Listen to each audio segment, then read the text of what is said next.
catecismo e a esses documentos. Nós já vimos agora como eles foram produzidos, quem produziu, qual o contexto que eles foram produzidos. Agora nós vamos olhar aí para o livro de vocês e nós vamos destacar, irmãos, algumas doutrinas que são trazidas, que são semelhantes e que estão na maioria dos documentos que vocês têm aí. Então, se você olhar aí o seu livro, você vai perceber que em algumas páginas elas estão quase em branco. Vocês viram isso? Nosso amigo ali, ele pegou o livro e assustou, falou: será que eu vou ter que ler tudo isso? Eu falei: abre, você vai ver que tem palavras, tem páginas que estão em branco. Olha que bênção! Olha, tem mais. Mas por que esse espaço está vazio?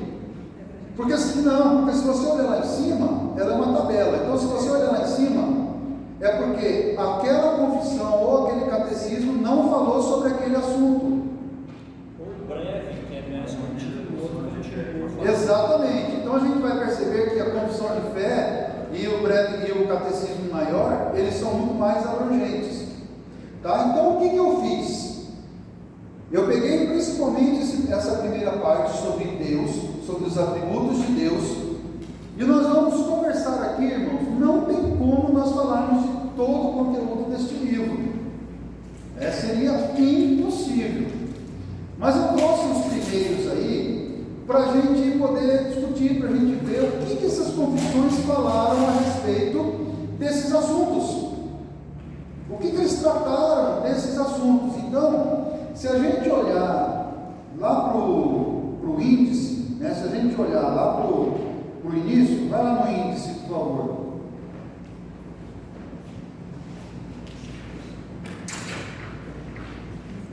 Se você olhar lá no índice, você vai perceber que existem doutrinas teológicas. Se você olhar aí, por exemplo, nós já falamos sobre a introdução histórica, nós falamos sobre toda essa questão introdutória, mas aí ele começa a falar sobre teologia e ele fala sobre a doutrina de Deus.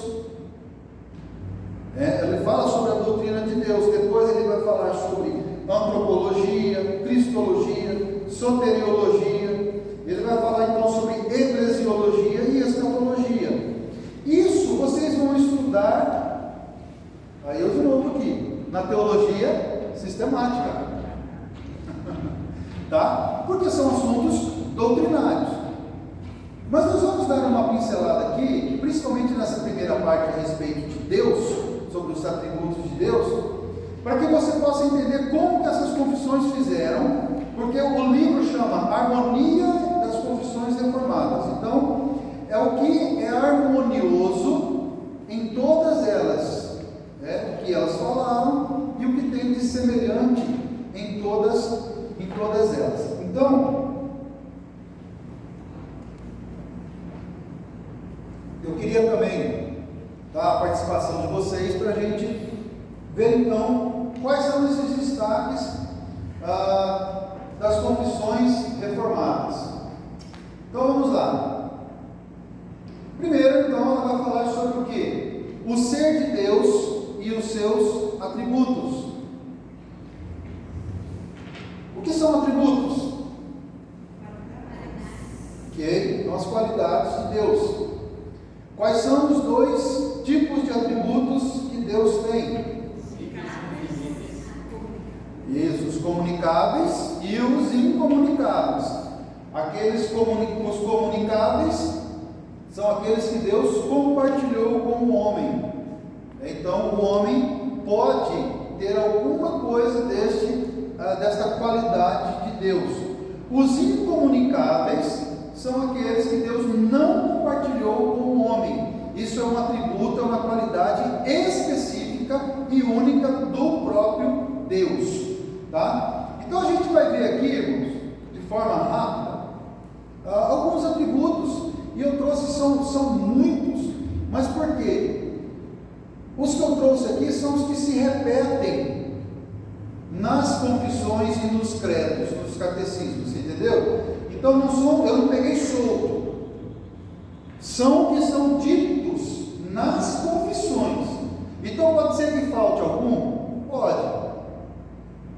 alguns que eu trouxe são os que são ditos, os que são colocados aí no material que vocês têm em mãos.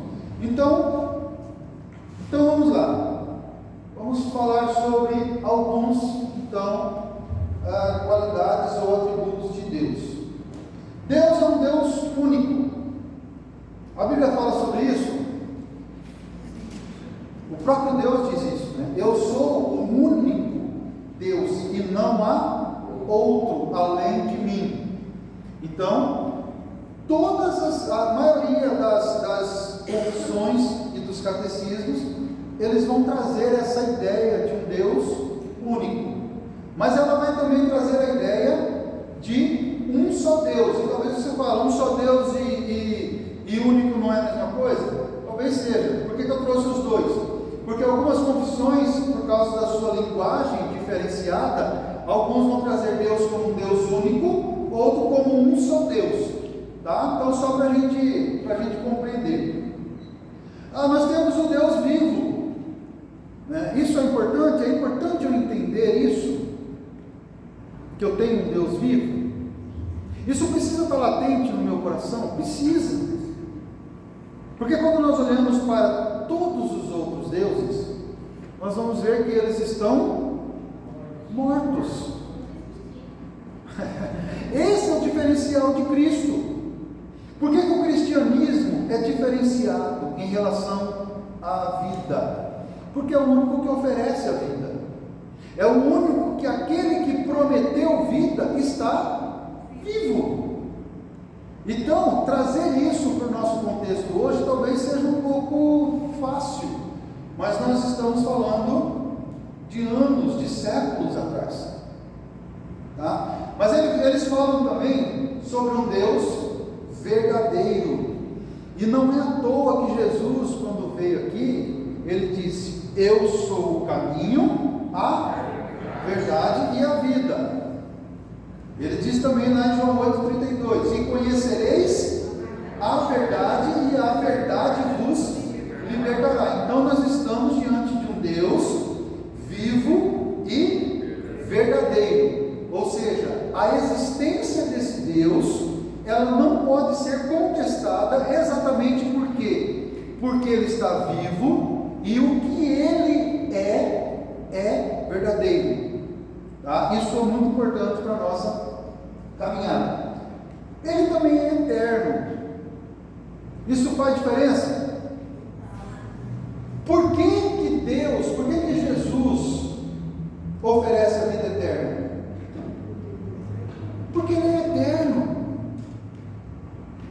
Essa é a questão, porque nós precisamos entender os atributos de Deus e aplicá-los na nossa vida. Por que Jesus oferece vida? Porque ele é a própria vida. Por que ele oferece uma vida eterna? Porque ele é eterno. Porque ele é eterno. Então, eu só posso oferecer algo que eu tenho, ou algo que eu sou. E esse é o nosso Deus. Ele também é um ser infinito. Ou seja, ele não tem fim. Ele não tem fim. Quando o salmista diz de eternidade a eternidade, o que é isso? Basicamente, de forma muito simples, o que é a eternidade? A ausência de tempo. Não tem tempo, não tem contagem. Então, de eternidade a eternidade não tem contagem para trás e não tem contagem para frente. Nós estamos presos no tempo. Nós estamos presos nas coisas desse mundo, e uma das coisas do mundo que nos prende é o tempo. Mas Deus é um ser infinito. Trazer isso para a época deles é um negócio muito difícil deles entenderem, mas eles precisavam. Deus também é um Deus onipotente, ou seja, todo o poder está nas mãos de Deus.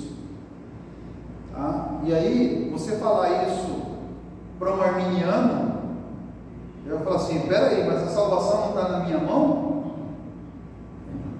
Então eu tenho um poderzinho aí. E se eu tenho um poderzinho, Deus não é onipotente. ele é poderoso, mas ele não tem todo o poder. Então a gente percebe que essas atribuições a Deus, elas não foram somente para qualificar Deus, elas foram para refutar algumas coisas. E para nós também precisa ter o mesmo objetivo. Ele é onipresente. O salmista diz, de onde me ausentarei do Senhor? Se subo aos céus, lá está. Se desço no mais profundo abismo, lá estás tu também. Então, não há nenhum lugar que Deus não possa estar. Isso faz diferença na minha vida? Pecadinho escondido? Ninguém viu. Ninguém viu, mas Deus viu. Deus viu. Então, Ele é onipresente. Pelo contrário, a pessoa está sentindo que ninguém se importa, que ninguém está vendo ela. Deus está vendo, exatamente. E a onipresença, o cuidado de Deus, exatamente. O cuidado de Deus para todos se dá exatamente pela onipresença de Deus. É igual quando nós oramos. Você já orou por alguém que está enfermo e está lá no hospital, na UTI, mas você não pode ir lá? Por que nós oramos para Deus abençoar a pessoa lá? Porque nós cremos que Ele está lá. E nós cremos que Ele pode fazer as coisas em todos os lugares. Tá? Percebam que quando nós entendemos os atributos de Deus, nós passamos a viver uma vida diferente diante do próprio Deus. Então, por que eu posso orar por alguém que eu não conheço? Você já orou por alguém que você não conhece? Nos grupos por exemplo, da Federação da SAF, às vezes a pessoa, queria que eu peço oração pela minha irmã, ela chama fulana de tal. Você pode orar? Pode, porque Deus é onisciente. Porque Deus sabe de todas as coisas. Às vezes a gente ora e fala assim, Deus, eu não sei quem é, não sei nem a cor. Não sei nem a cor, não sei onde está, não sei nem qual que é o problema, mas o Senhor sabe. É claro que às vezes você precisa pedir para a pessoa, seja mais específico. Eu já passei por isso. A pessoa pediu, pastor, ora para o meu filho. Eu falei, tá, qual que é o problema? Qual que é a situação? Ficou só o grilinho. Não quis falar a situação. Então eu preciso, às vezes a gente precisa conhecer a situação para a gente orar pela pessoa. Então, mas Deus, Ele é onisciente. Deus é sábio. Ou seja, Deus sabe todas as coisas. E os seus conselhos, ou seja, a sua mente, ela tem uma sabedoria infinita. O apóstolo Paulo diz, quem pode prescrutar a mente de Deus? Quem pode conhecer a mente de Deus? Ela é infinita, ela é completa. Então Deus é a própria sabedoria. Deus também é justo. Esse aqui é um atributo que as pessoas não gostam muito, Nos nossos dias se prega muito que Deus mas Deus é amor. Deus te ama tanto, Deus te quer tão bem, Ele te ama tanto. Isso é verdade, claro que isso é verdade, isso tem que ser falado, a Bíblia diz isso. Mas nós precisamos falar um negócio completo. Nós precisamos falar de todas as verdades. Falar, Ele é amor, mas Ele é justiça. Mas Ele é justiça. Ele é reto. E a justiça dele não falha. Sim. Pastor, esse ponto que o senhor tocou, eu vejo que é algo muito delicado para várias igrejas. Porque ao mesmo tempo, de fato, Deus é justo, isso não nos autoriza, enquanto igreja ou enquanto cristão, a sermos juízes das pessoas. Sim.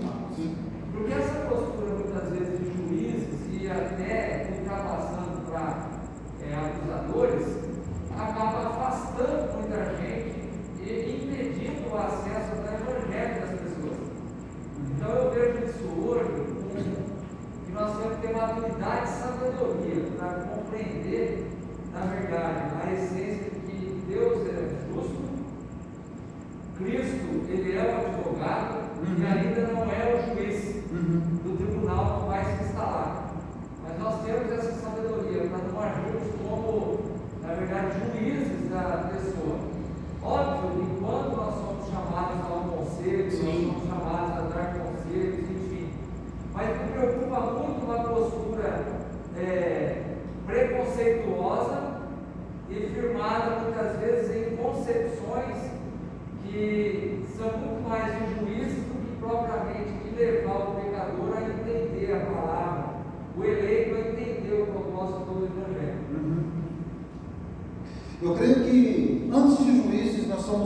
pacificadores. O crente ele precisa ser mais pacificador do que juiz. O que acontece? Muitas das vezes a gente quer resolver a situação. E às vezes a gente quer resolver a situação emitindo juízo. E às vezes, muitas das vezes, o nosso juízo, ele não é o que é o juízo de Deus. A Bíblia fala que a nossa justiça, ela é o quê? Isaías vai dizer o quê? Ela é um trapo de imundície. Então é algo sujo, é algo que está corrompido. Então é um cuidado que a gente precisa ter, né, para com as pessoas, porque muitas vezes nós, ao julgarmos, nós estamos condenando. Por quê? Porque o nosso juízo é falho. E quando nós julgamos e condenamos, nós estamos fazendo o papel de quem? De Deus. O irmão comentou algo aqui, até muito interessante, porque aí nós começamos, às vezes, a pôr limite à graça, à própria graça. Sim. Eu estava falando que o Caio comentou que às vezes entra a pessoa na igreja, homossexual, drogado, e aí você fica assim, não, aquele cara, eu acho muito estranho quando alguém fala assim, o sujeito é ruim demais, né, porque o cara ali não converte, não. Então, quem fala ou pensa isso, Deus não tem coragem de falar, mas pensa, se o conceito de graça está totalmente preocupado, porque ele entende assim, não, esse cara é perdidão, eu era só perdidinho. Deus foi capaz de me salvar porque eu era bonzinho, agora o cara está tão afundado no pecado que a graça não vai alcançar ele.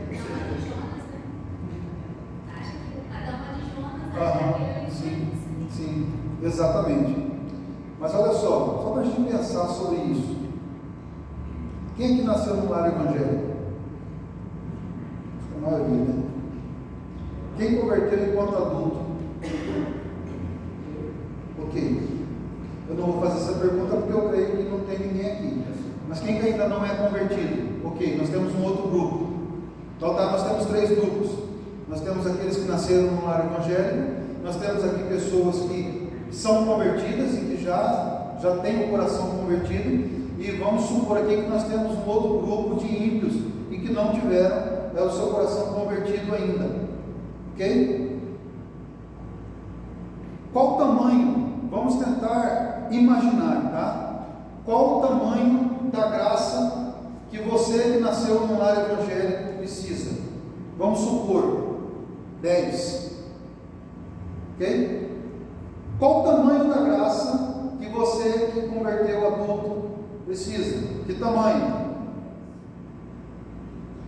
Qual o tamanho? 10? Qual o tamanho da graça que o moribundo, que o delinquente, que o ímpio precisa? Qual o tamanho da graça dele? 10. Isso é muito importante para a gente perceber. Por quê? Porque nós muitas vezes achamos que por nascermos num lar evangélico, por sermos filhos de crentes, Deus usou um pouquinho da graça, uma pitadinha de graça. Mas para o outro, Deus precisa fazer um esforço maior, agir de forma mais graciosa. Não, a graça salvadora é a mesma para todos. A misericórdia é a mesma para todos. Porque qual é o merecimento dele, do terceiro grupo, para a salvação? Qual é o merecimento do grupo do meio, que converteu adulto? E qual o merecimento que você tem ao nascer num lar evangélico? Nenhum.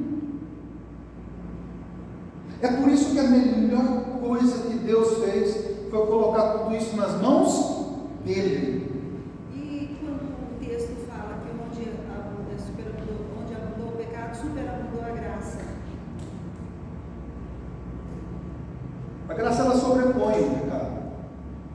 A graça ela sobrepõe o pecado.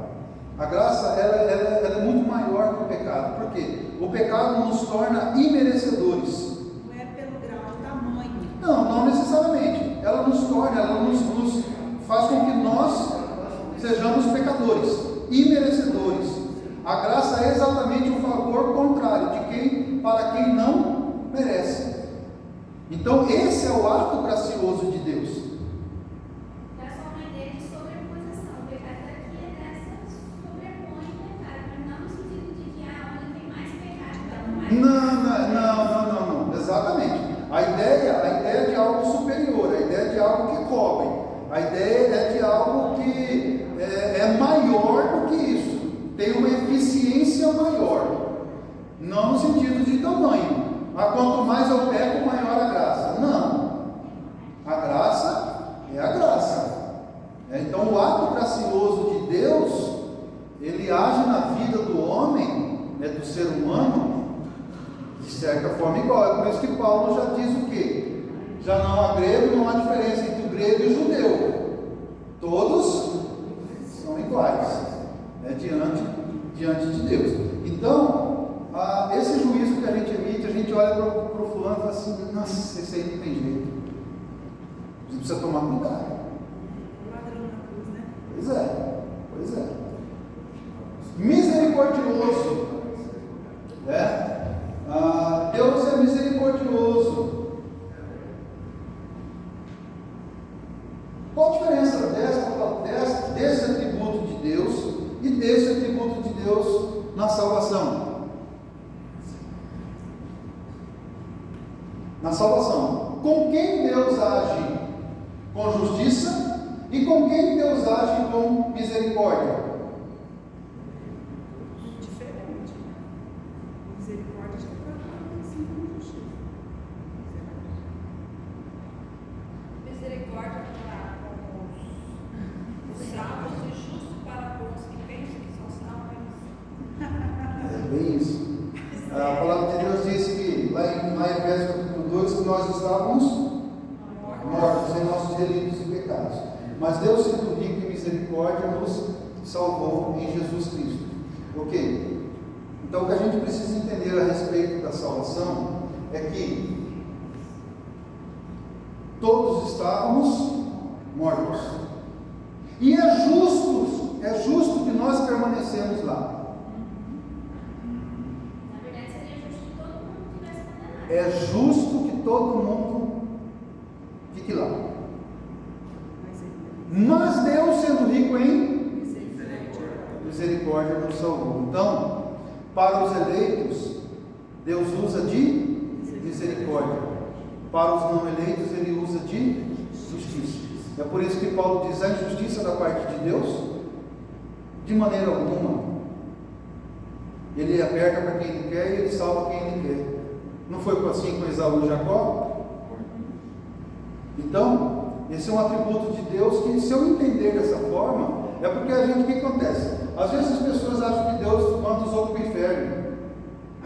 Deus comandando os outros para o inferno. Não, a gente precisa entender que todo mundo está condenado, que nós precisamos da absolvição da pena.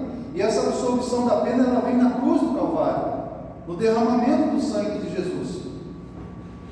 Então, na verdade, quando Paulo diz aos Filipenses que Deus nos transportou do reino das trevas para o reino da maravilhosa luz do seu Filho, o que é esse transportar? A palavra de Deus diz que isso é um resgate, é tirar de um lugar e colocar no outro. Então, quando Deus tira você do lamaçal do pecado e leva você para Cristo, Ele está usando o quê?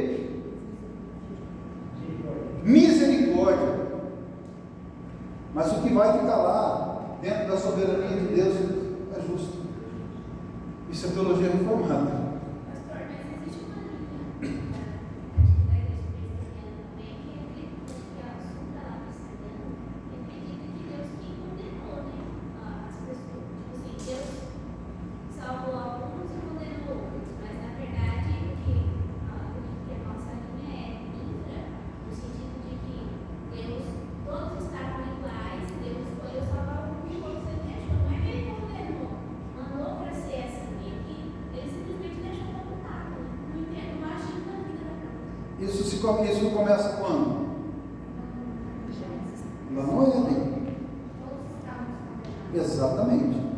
Todos estávamos mortos. Eu estou morto no seu pecado? Não, estou morto no meu pecado. Romanos 1 vai trazer essa ideia muito clara sobre a questão do próprio erro. Então nós estávamos condenados. É por isso que Paulo vai dizer também que o quê? Que nós agora já não há mais nenhuma condenação para quem? Para aqueles que estão em Cristo Jesus. Então, para esses que estão em Cristo Jesus, eles são absolvidos, tornados filhos de Deus. Por quê? Por causa da misericórdia de Deus. Por causa da misericórdia de Deus. Então, quando a gente entende isso, a gente vive diferente, né? Vamos olhar mais aqui, por causa do nosso tempo. Deus é um Deus perfeito. Deus é um Deus perfeito, né? Paulo diz lá em Romanos 8:28, todas as coisas cooperam para o bem daqueles que amam a Deus. Eu preciso acreditar nisso, eu preciso entender que a perfeição de Deus não é simplesmente para que nós vivamos dias perfeitos aqui na terra. A perfeição de Deus é uma perfeição que culmina na concretização do plano eterno dele de salvação do homem. Então a perfeição de Deus, ela é muitas das vezes atribuída à concretização das promessas que Deus fez. Porque Deus, quando Ele cumpre as suas promessas, Ele cumpre de forma perfeita. Quando Deus faz a obra, Ele faz de forma perfeita. Isso é fantástico. Eu vi uma frase uma vez que dizia assim: quando Deus opera, Ele não deixa cicatrizes. Então é mais ou menos isso. Quando Deus faz as coisas, Ele não deixa rabo preso, Ele faz com perfeição. E a gente olha isso onde? Primeiramente, na criação. Quando nós olhamos para a criação, Deus disse que era tudo bom. E aí no sexto dia, quando Ele cria o homem, Ele diz o quê? E viu Deus que era muito bom. O que é muito bom? Perfeito. Por quê? Porque esse era um reflexo do próprio Deus na criação. É por isso que Deus diz: façamos o homem à nossa imagem e à nossa semelhança. Assim o homem se fez. Então Deus também é um Deus puro. A pureza aqui nós precisamos entender que é no sentido de que Deus não se mistura com as coisas. Deus não se mistura com o pecado, Deus não se mistura com o mundo, Deus não se mistura com as coisas pecaminosas. Deus é puro, Ele é puro. É por isso que Paulo diz o quê? Fugir da impureza. Tome cuidado para não estar se misturando com as coisas deste mundo. Deus é um Deus invisível. Esse é um atributo muito interessante de Deus, desejado pelo homem por toda a sua existência. Se tem uma coisa que o homem, estou falando aqui, o gênero humano gostaria de ser, é invisível, né? Para poder fazer as coisas sem ninguém ver. A gente fala assim, queria ser uma mosquinha. Mas a ideia da mosquinha é exatamente o ser invisível, né? Exatamente. E aí a gente quer por duas coisas, né? Para ver o que não pode ver e para não ser visto daquilo que nós estamos fazendo. É essa a ideia. Então, Deus não. Deus é um ser invisível e que Ele não usa a sua invisibilidade para essas coisas, porque Deus é um Deus puro. Ele não se mistura com essas coisas. Deus também é um Deus santo. É muito ligado aí à questão da pureza. Então Deus é um Deus santo. O Apocalipse vai revelar, né? Santo, santo, santo. O que é santo, santo, santo? Uma ênfase, dizendo que a santidade de Deus é algo muito destacado, é algo que precisa ser avaliado. Então Deus é um Deus santo. A própria Bíblia diz isso, né? Sede santos como o vosso Pai Celeste é santo. Então essa é uma qualidade, é um atributo de Deus. Mas Deus também é bom. Você já experimentou da bondade de Deus na sua vida? Já experimentou? Deus é bom o tempo todo. O tempo todo Deus é bom. E Deus é bom, irmãos. O que acontece? O que acontece, as pessoas acabam equivocando quanto a isso, porque às vezes a gente que considera as coisas como sendo ruins. Aí a gente volta naquela questão até mesmo do juízo. Você já viu uma coisa ruim acontecer com você e depois você fala assim: nossa, isso foi livramento de Deus. É a bondade de Deus agindo na sua vida. Mas nós lá atrás consideramos como sendo algo ruim. Nós falamos isso do pecado de Adão. A grande maioria das pessoas considera o pecado de Adão como sendo algo ruim. Não é verdade? Quem já pensou ou pensa assim? Ninguém?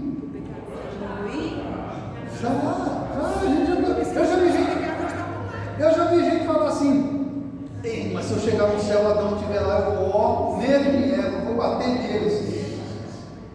Não é só nele não, em outras pessoas. Em outras pessoas, né? Mas essa é a questão, porque quando nós olhamos para a bondade de Deus, ele fala: por que Deus não impediu o pecado? Por quê? Por que Deus não impediu o pecado entrar no mundo? Porque ele já tinha um plano, e o plano dele é anterior a isso. E se o pecado não entra, Deus não pode aplicar o quê? A sua graça, a sua misericórdia, que ele tinha planejado desde antes da fundação do mundo. Lembrando que ele é justo. Sim, sempre. Lembrando que ele sempre age com justiça. Então a bondade de Deus está em todas as coisas. Nós é que achamos que as coisas são ruins, porque nós estamos manchados, maculados pelo pecado. E esse é o grande ponto. Mas Deus também é a fonte do bem. Ele não é só bom, mas ele é a fonte do bem. Então por que nós cristãos devemos fazer bondade, sermos bons? Porque nós estamos unidos àquele que é a fonte de todo o bem.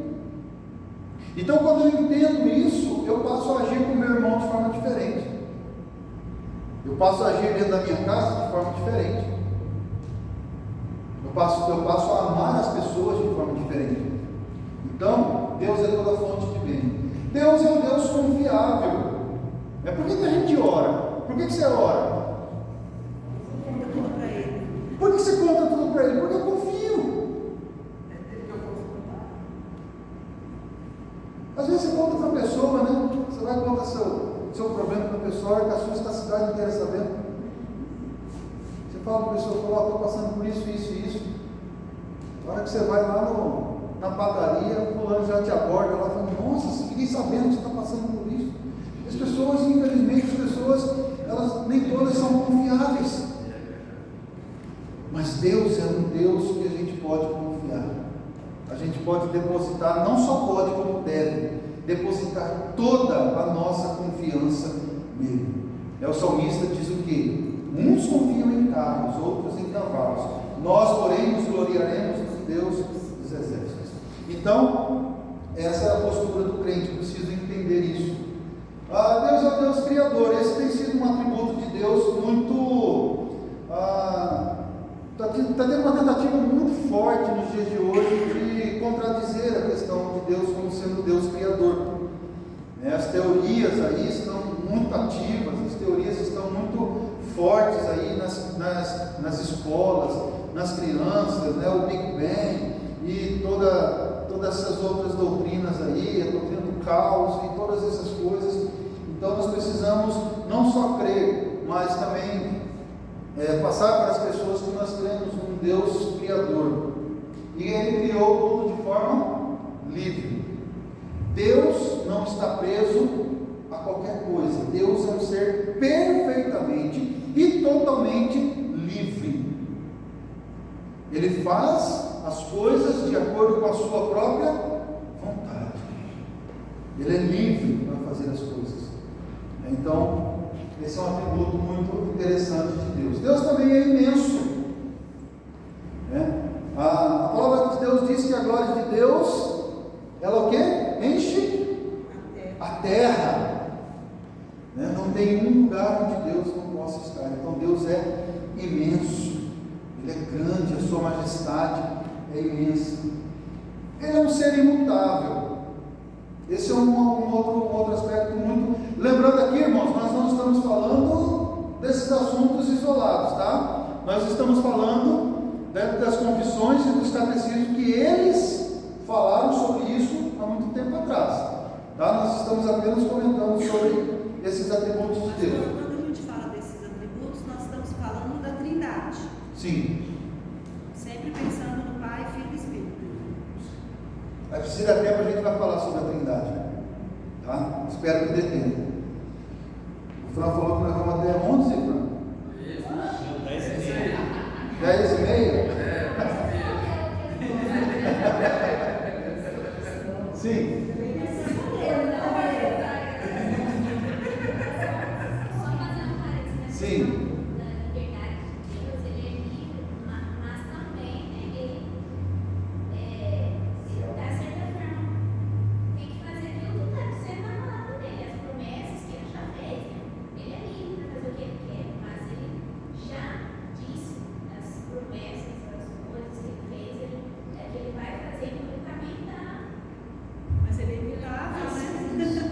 Então tá. Então, já que você provocou, agora eu vou provocar vocês também. Existe uma, não sei se vocês já ouviram sobre isso, sobre essa pergunta, mas já se discutiu sobre ela em alguns círculos. Deus pode criar uma pedra tão grande que ele não possa carregar? Deus pode construir ou criar uma pedra tão grande que ele não consiga carregar? Se eu falar uma coisa, Vocês me provocaram, ué. Porque já me provocou. Vou fazer outra pergunta. Existe algo que limite a ação de Deus? Não. E se eu disser que sim? se ele quiser criar uma carregar, O que pode limitar a ação de Deus? Algo que vá contrário a uma decisão que ele mesmo tomou. Então ele não pode fazer algo que ele não pode carregar, ele não vai fazer. Por quê? Porque isso vai contra os seus próprios atributos. Perceba então, quando Deus é livre? É. Deus é ilimitado? É. Mas existe algo que Deus não pode fazer. Por que ele não faz? Não é porque ele não pode, mas sim porque existe algo dentro daquela ação que pode ofender essa característica, esse atributo de Deus. Deus poderia ter passado a mão na cabeça de Adão, depois que Adão pecou, e podia ter disse assim para Adão: não, beleza, está tudo bem, vamos passar a mão aqui, vamos resolver esse negócio aqui, e vamos te dar uma outra oportunidade. Deus podia ter feito isso? Porque ele precisava cumprir o que ele prometeu. Então, de certa forma, nós estamos falando aqui de teologia, nós estamos falando das coisas de Deus. Então, não que Deus seja limitado, não é isso que eu estou dizendo. O que eu estou dizendo é que algumas coisas Deus não vai fazer. Por quê? Porque isso vai ofender, isso vai contra algo que ele já disse que ele ia fazer. Então, se ele disse para Adão: se você comer, certamente morrerás. Se Adão comeu, o que tinha que acontecer com Adão? Tinha que morrer. Ele tinha que morrer. Então, tudo isso entra então nos atributos de Deus, que estão todos ligados. Não tem como a gente desassociar então uma coisa da outra. Deus também é sem corpo. Deus não tem um corpo físico. Aí você diz assim, fala assim: mas a Bíblia diz que nós estaremos nos braços do Pai, que os olhos de Deus estão sobre a terra. E agora? Como que a gente resolve isso? Para que a gente entenda o que você está falando e coloque uma palavra que faz sentido para nós. Exatamente, isso se chama antropomorfismo. Antropo vem de homem, morfismo de forma. Então é uma atribuição humana a Deus, para que a gente possa compreender que Deus está de olho, que Deus está vendo, que Deus está ali presente. Então é apenas uma forma da gente compreender Deus. Ele é gracioso, nós falamos sobre a graça. Ele é amoroso, também falamos sobre o amor de Deus. Ele é longânimo, mas é justo, Ele vai deixando, mas na hora a justiça dele vai. Ele é perdoador. Ele é independente. Isso aqui é interessante, porque nós precisamos compreender que Deus não depende de nada nem de ninguém para fazer as coisas. Ele é independente. Deus também é soberano, é insondável, ou seja, a gente não consegue calcular, a gente não consegue medir a grandeza de Deus. E por enquanto é isso dos atributos de Deus. Vamos caminhar mais? Revelação, ponto 2 aí do material, eu trouxe para sintetizar para vocês. Tá? Depois vocês vão fazer o trabalhinho de vocês. Eu fiz o primeiro e depois com vocês. Então a revelação de Deus, Deus se revelou por dois meios. Quais os dois tipos de revelação que nós temos? Quem sabe? Os dois tipos de revelações que nós temos de Deus. Isso. Então nós temos a revelação geral e a revelação especial. Tá? Isso eu estou falando dos catecismos. Tá bom? Eu estou trazendo o que os catecismos e as confissões falaram a respeito dessas coisas. Tá? Então, sobre a revelação de Deus, não sobre a Bíblia Sagrada de forma escrita, tá? Sobre o que Deus revelou. É a mais pura verdade a ser ensinada. É suficiente para quê? Ok, vamos voltar aqui um pouquinho. Qual a diferença entre revelação geral e revelação especial? Geral para todos. Especial é só para você. Ok, isso. Revelação geral é a revelação que Deus é a partir de Deus, da criação que Deus fez. Então Deus se revela através da criação. O salmista diz: os céus proclamam a glória de Deus e o firmamento anuncia as suas obras. Então, a revelação geral, ela é a revelação que nós enxergamos na obra da criação. Tá? A revelação especial é a palavra de Deus escrita. Tá? Isso que nós precisamos entender.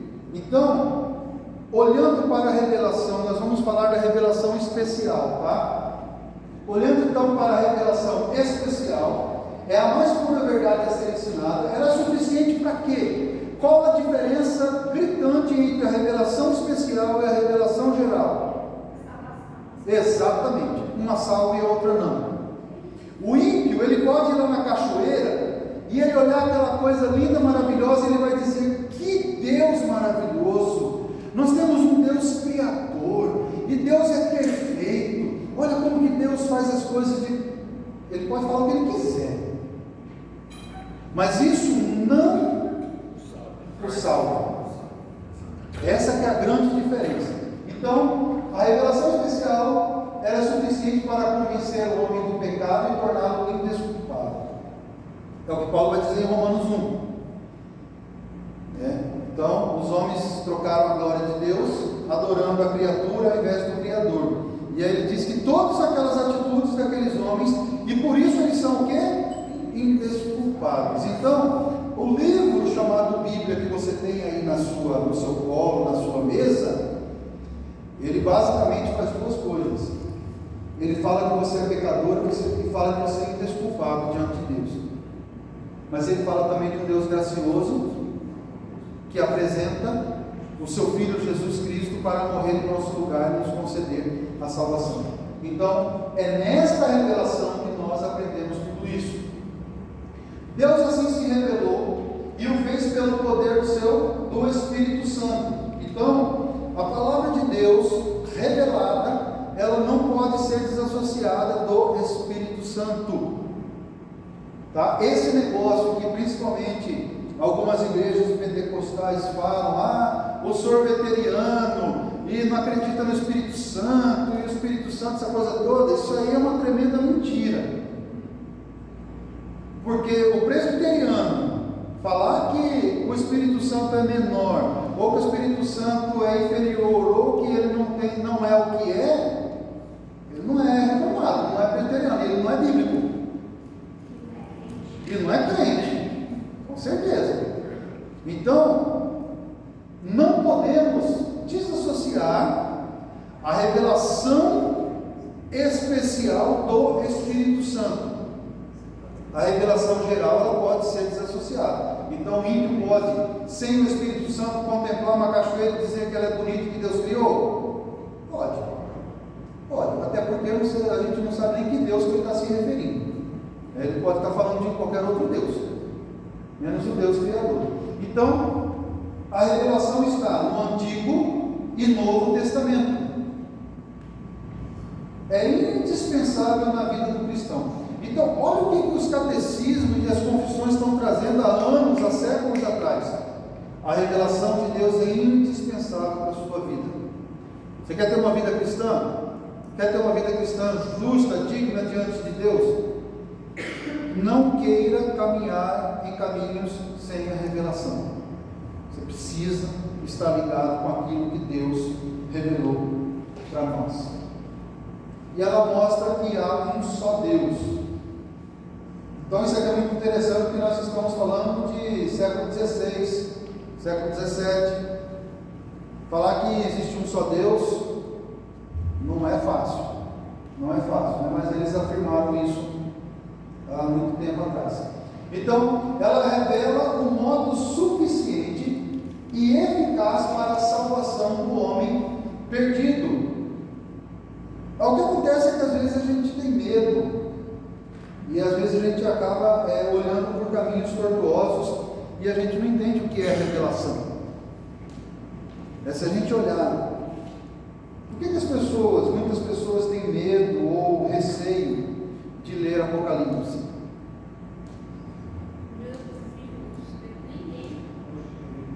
Porque ela não entende nenhum nome. Porque se você for olhar na Bíblia americana, lá não está escrito Apocalipse, lá está escrito o quê? Quem sabe? Revelation. The Book of Revelation. Então, o livro da revelação. É Deus se tornando um manifesto através dos escritos que Jesus Cristo passou para quem? Para João. Para João.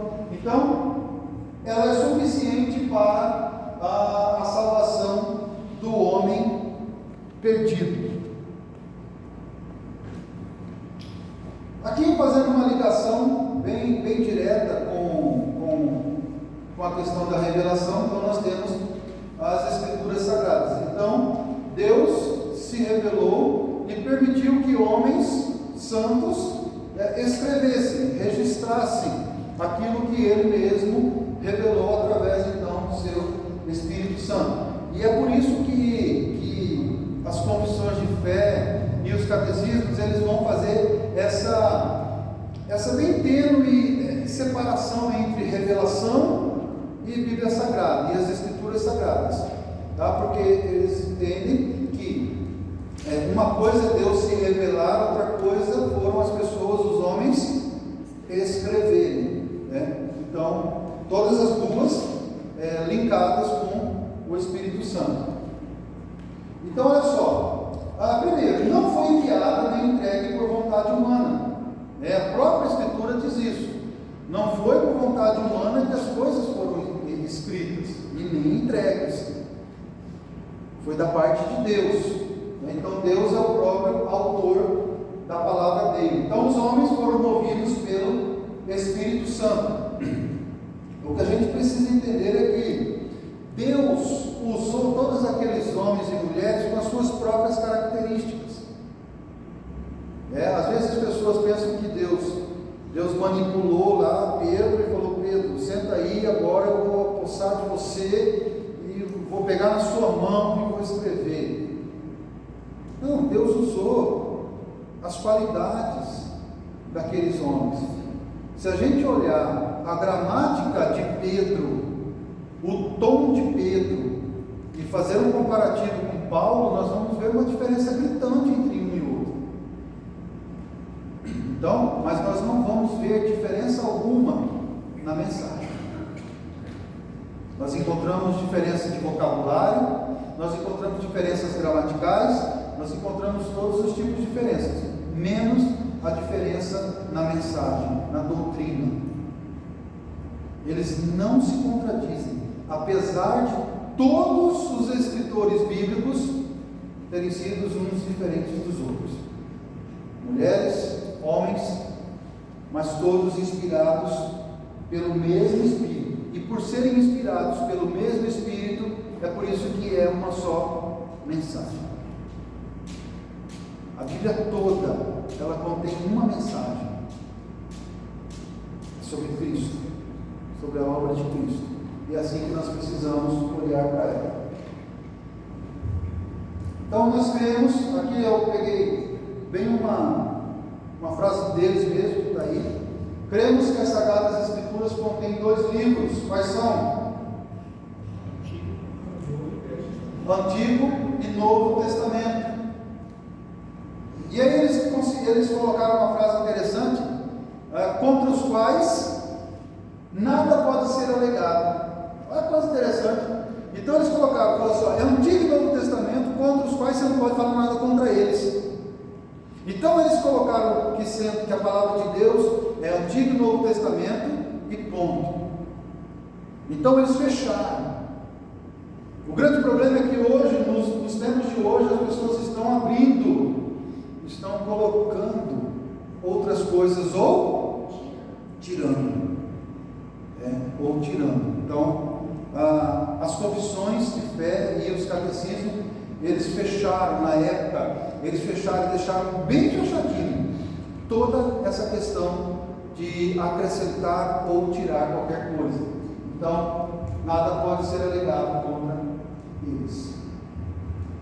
Esses 2 livros são compostos no Antigo Testamento e Novo Testamento. Vamos aos livros do Antigo Testamento.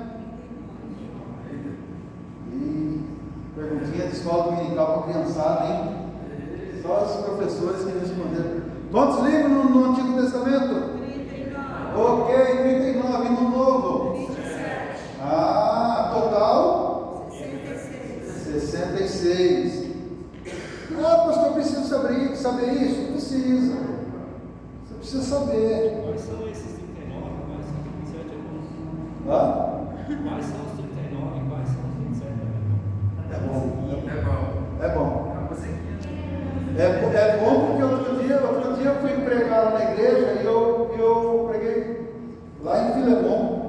Rapaz, terminei o sermão e tinha gente procurando ainda.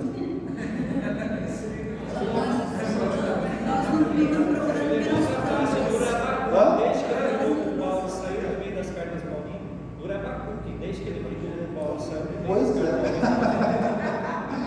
Não, mas eu tenho uma senhora lá na igreja que ela é divertida demais. Quando ela não acha, ela fala, pastor, isso aqui não tem na minha Bíblia não.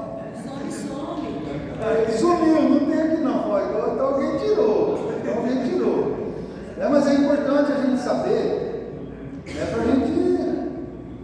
Porque a própria palavra de Deus diz que nós precisamos saber manusear a palavra de Deus. Sim. Isso é muito interessante, pastor, que eu sou professora de ensino religioso aqui na escola. Sim. E esses dias eu pedi para os alunos trazerem as Bíblias de casa. Cada um trazer a Bíblia, que a gente tinha uma atividade prática de pesquisa na Bíblia. E aí veio vários tipos de livros. E aí questionou assim, tia, mas por que minha Bíblia tem mais livros e a dela não tem? Então assim, eles mesmos perceberam a diferença, né? Aí falou assim, tia, mas a minha Bíblia não está igual a sua. Falei, mas é o mesmo significado. É a mesma palavra, a mesma mensagem, só que com uma palavra diferente. Traduções diferentes.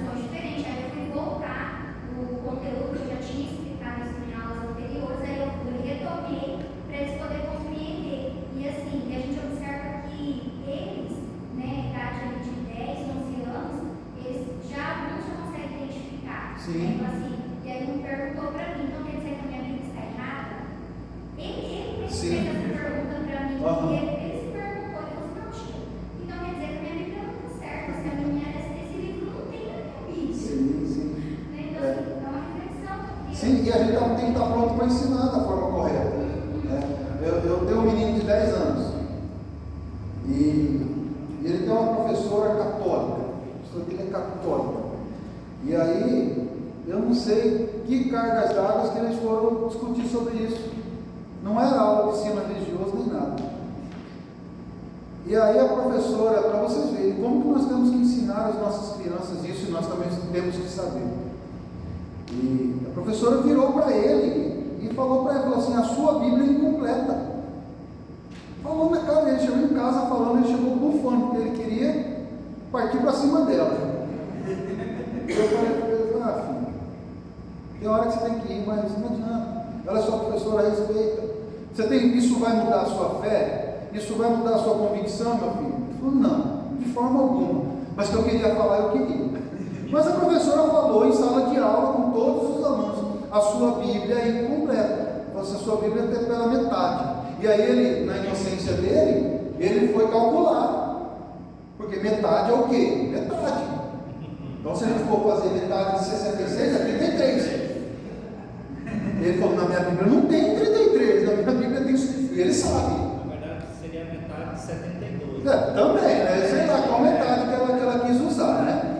Mas, e aí, ele na inocência dele tentou fazer esse cálculo e ele falou assim, não, a diferença é só 7. A diferença são só 7. Então, mas por quê? Foi ensinado. Foi ensinado. Se a gente não ensinar, e um aluno ouvir isso de uma professora, para ele crer naquilo ali, é um estado de Deus. Ele vai chegar em casa e vai pregar isso para toda a vizinhança. E aí nós somos responsáveis por isso. Então, cuidado que a gente precisa ter. A gente precisa saber para ensinar, mas também para o nosso próprio deleite das Escrituras Sagradas. Então, olha só que coisa fantástica que esses homens produziram há muito tempo atrás. Não há ensino verdadeiro por meio de ídolos. Olha só eles batendo aqui na Igreja Católica, né? Mas pela pregação dessa mensagem contida nela. Então, eu não posso ensinar algo que contenha a verdade que venha de algum ídolo. A minha fonte de ensino é exclusivamente a Bíblia. Então, o ídolo pode me ensinar? Não. Ele pode ensinar a verdade? Piorou. Então, é uma coisa que eles disseram há muito tempo atrás. Então, olha só uma confissão deles. Cremos e confessamos que os escritos canônicos são a verdadeira e suficiente palavra de Deus. O que eu quero dizer? O que eles queriam dizer com suficiente? Não preciso de mais nada. Tudo é verdade, eu não preciso falar mais nada. Eu não preciso acrescentar e nem tirar. É por isso que, quando nós levamos isso para a obra de Cristo, precisa ser algo real na sua vida. A obra de Cristo, ela é suficiente. Deus é poderoso para cuidar de você sozinho.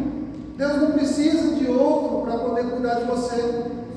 E a gente vê muito isso, né? A pessoa católica fala assim, vai com Deus e mais alguém, né? Não precisa de mais alguém, não. Deus é suficiente. E quando nós falamos então de ensino, nós precisamos entender que a palavra de Deus é suficiente para me ensinar o que eu preciso aprender. Aí o que não está na Bíblia? O que não está é porque não é para a gente saber. Tá?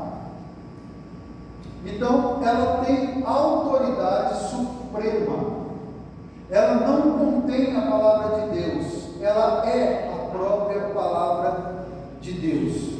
Então, essa frase, ela perdurou por algum tempo. Eu cheguei a ouvir as pessoas, a Bíblia contém a palavra de Deus. Não, ela não contém a palavra de Deus.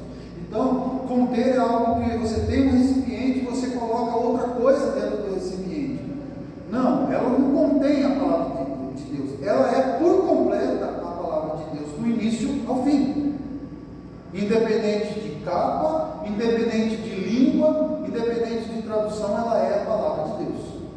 Ela não deixa de ser aquilo que Deus deixou revelar.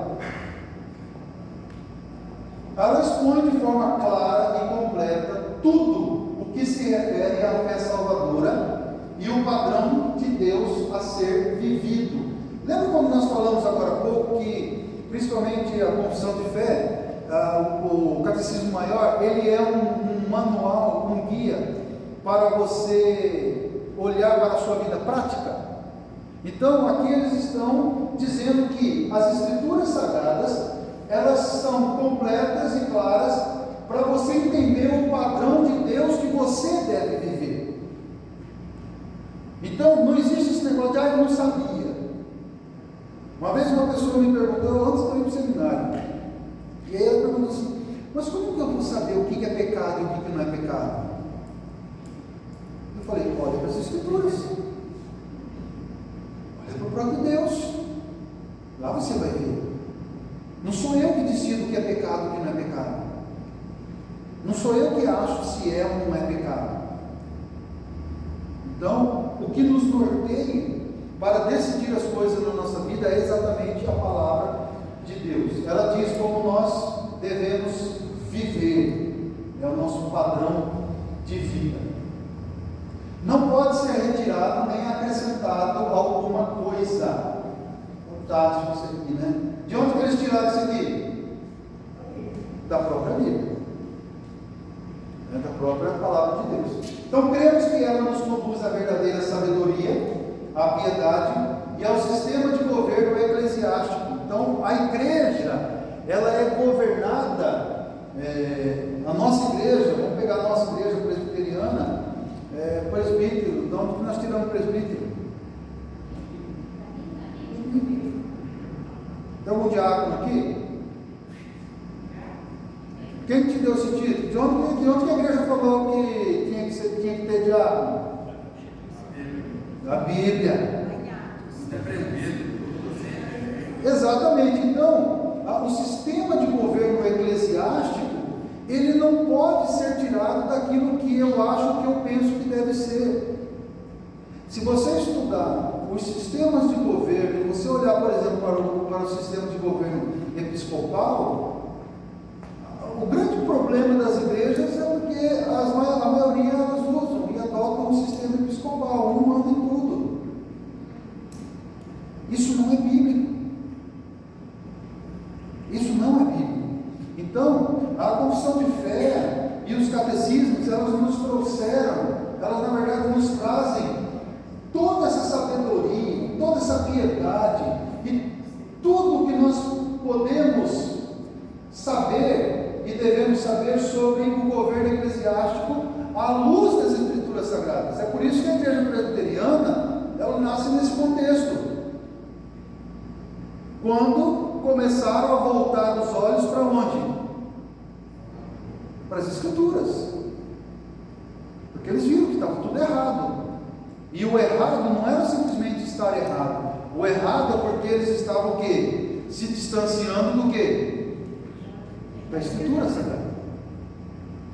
E nós vimos ontem, né? Quando a gente se afasta da Escritura Sagrada, nós nos aproximamos do quê? Do pragmatismo e daquilo que eu acho, daquilo que eu penso. Ela, somente ela confirma a verdadeira doutrina cristã e refuta todos os erros doutrinários. Então, duas coisas interessantes: confirmação e refutação. Então, a Sagrada Escritura, a Bíblia, somente ela confirma a verdadeira doutrina cristã. Então, quando você falar assim, eu creio dessa forma, você está falando o seu credo. Eu creio dessa forma, a pessoa vai perguntar assim: de onde você tirou? O que você tem que responder? A palavra de Deus. E se você responder de qualquer outro local, você perde a credibilidade, você perde a autoridade, você não tem autoridade. Pastor, isso é muito perceptível. Perguntou para mim o que eu cria. Esses dias ele é espírita e ele perguntou para mim se eu cria no espiritismo. Sim. Eu falei, não, eu creio em Deus, que é. E aí eu perguntei, e aí ele falou assim: mas eles têm várias questões, né? Creio em encarnação, perguntou se eu creio. Eu falei, não creio. Aí ele perguntou assim: e de onde você tirou isso? Por que você não crê? Porque eu sigo a Bíblia, que é a palavra de Deus revelada a nós. E aí eu perguntei para ele: e qual é a sua, em que você se baseia? Qual é a sua fonte? A base da sua crença. Qual é a sua base da sua crença? Sim. Aí ele olhou para mim: não, nós não temos a Bíblia. Eu falei, então, aí sim, aí eu falei, viu só a diferença? Então, aí agora responde a sua pergunta: de onde eu creio? Por que eu creio? Em quem eu creio? Aí ele falou assim, poucas pessoas respondem essa minha pergunta, porque foi um trabalho do grupo deles lá, que eu tinha que perguntar para 5 pessoas. Eu já perguntei para 6 pessoas, você foi a única que me respondeu. Foi escolhida. Que teve coragem de responder, todo mundo se negou a responder isso. E aí ele produz embates, né? Olha, para você poder compreender o que eu realmente estou te dizendo, você vai ter que ler a Bíblia. Aí eu falei, deixa o desafio para você. Ele falou assim: já li livro tal, já li livro tal. Eu falei, então, lê a Bíblia. Você vai gostar muito. Eu creio que Deus vai abrir os seus olhos para você compreender a palavra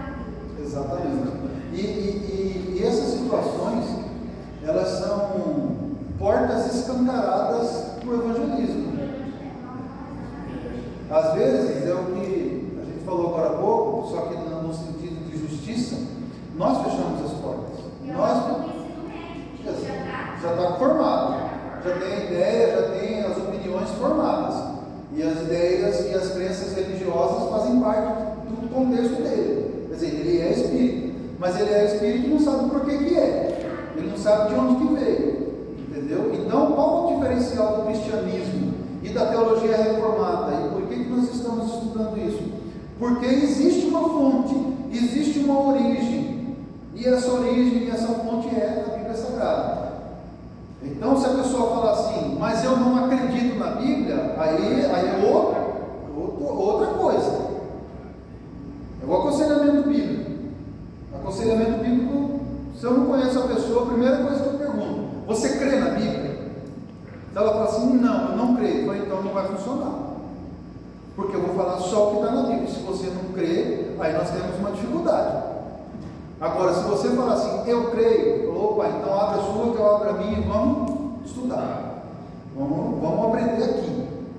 Entendeu? Então, a teologia reformada e a doutrina reformada, a história dela nos conduz a todas essas questões de solidez. Nós falamos muito sobre isso ontem, né, sobre a solidificação. Os catecismos, as confissões, elas vêm para solidificar a ideia da igreja, solidificar as crenças da igreja.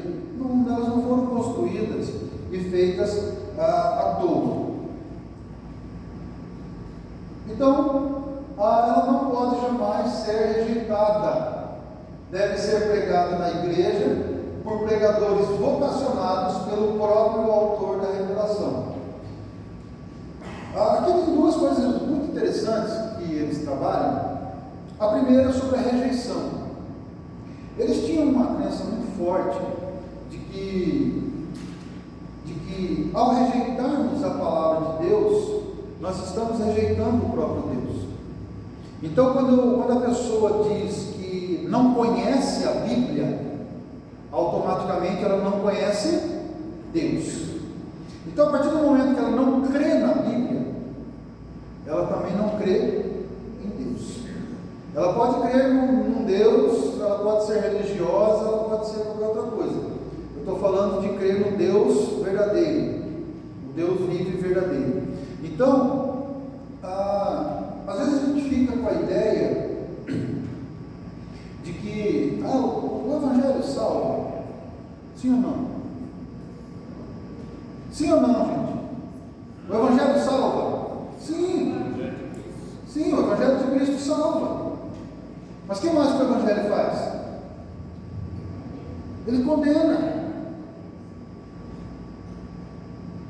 A rejeição ao Evangelho, ou a rejeição à palavra de Deus, ou a rejeição ao próprio Deus, é sinônimo de condenação. Por quê? Porque a salvação, ela está condicionada ao quê? A salvação que Jesus disse, ela está condicionada ao quê? Ao crer. Crer no Senhor Jesus e será salvo. Então, ela está baseada na fé. Então, se eu não tenho fé, se eu não acredito, automaticamente está tudo fora, não há salvação. Entendeu? Então, essa é uma questão muito forte deles. E que eles, é claro, eles falavam isso de uma forma talvez um pouco mais dura, mas é uma verdade que nós precisamos viver. Nós precisamos viver. E esse é outro ponto muito importante também. Ela deve ser pregada na igreja.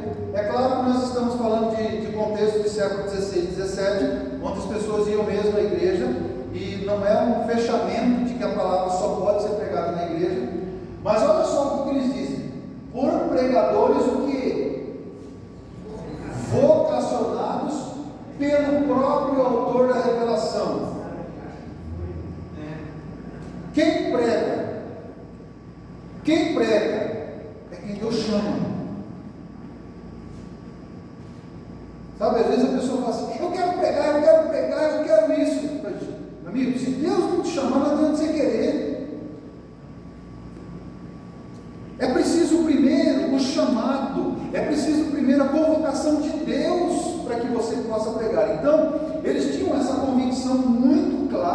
E a gente vê a decadência das igrejas de hoje, as igrejas modernas, exatamente por isso. Porque o cara chega, ele senta ali, e aí ele tem uma conversa boa, ele tem uma boa oratória, ele fala bonito. No outro dia o cara está aqui na frente com o microfone pregando qualquer coisa menos a Bíblia.